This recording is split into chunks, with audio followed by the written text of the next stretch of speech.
Is it safe to just look, at spam?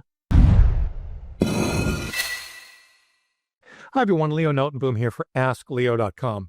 Here's a question I got some time ago.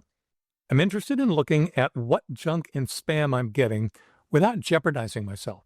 So I download Mail and Gmail and Hotmail messages in my email program and read them there. Both are good at weeding out spam and junk.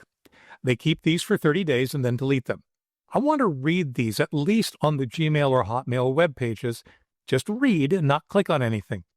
Is this dangerous? Might I get a malware or spyware foisted on me without my knowledge? In other words, is opening and reading a message suspected to be spam dangerous? Well, while there's always risk, it's not nearly as bad as it once was. As long as you follow a few precautions, you're actually typically safe. First, don't click on links. You've covered this in your question, but I want to emphasize it. Never click on a link in suspected spam. Even if that link says unsubscribe, there's no unsubscribing from spam, and a link that tells you otherwise, they're lying. Spammers lie. The risk is that you'll be taken to a malicious website. In the worst case, you might download malware. In the more common case these days, you'll land on a phishing site, a page designed to look like an official site you might use and fool you into entering your sign-in credentials. That's handing over your credentials to a spammer. Don't display images. It can be really tempting to wonder what the pictures accompanying a message might show. Resist that temptation. The images themselves are rarely malicious these days, but the act of displaying them can signal to the spammer that your email address is legit and being read by a real person. The result? More spam. Don't download attachments. Many spam emails include attachments as part of their attempts to fool you. The email may look like some kind of a legitimate message asking you to open the attachment for more information or details about some supposedly serious situation. The attachment has malware. Now, hopefully even downloading it to your PC will cause your anti-malware tools to flag it as such, but we can't count on that. Don't download it, and don't open it if you do. Don't reply. Replying to spam does the same thing as looking at an image. It tells the spammer that your email address is legit and being read by a real person. Again, the result? More spam. It is so tempting to reply to spam in an attempt to tell the spammer to stop, or worse. There are many problems with doing this. To begin with, even if they do read your email, they're not going to pay any attention to it. Very often, spam is crafted in such a way that the reply goes to some innocent third party who had nothing to do with it at all. All right, what if you're curious?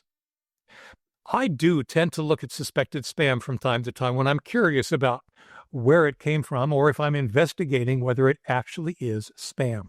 I'll open the message to view.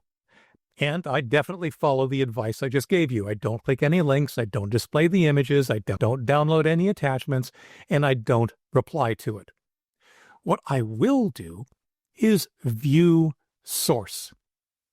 Now, email is generally encoded into two sections. The headers, which control and document how the message is routed across the internet, and the body, which is typically the HTML code that makes up the message you see. Normally, you don't see those two pieces, at least not in their raw form. The headers, other than to, from, date, subject, and perhaps one or two other common fields, those are simply not displayed. They're really just technical details that normally you don't see.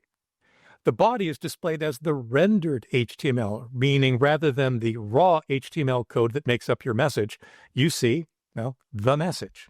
How you view the source or original or raw or headers, all terms that refer to the email source code, will depend on the interface that you're using. Here's a suspected spam message.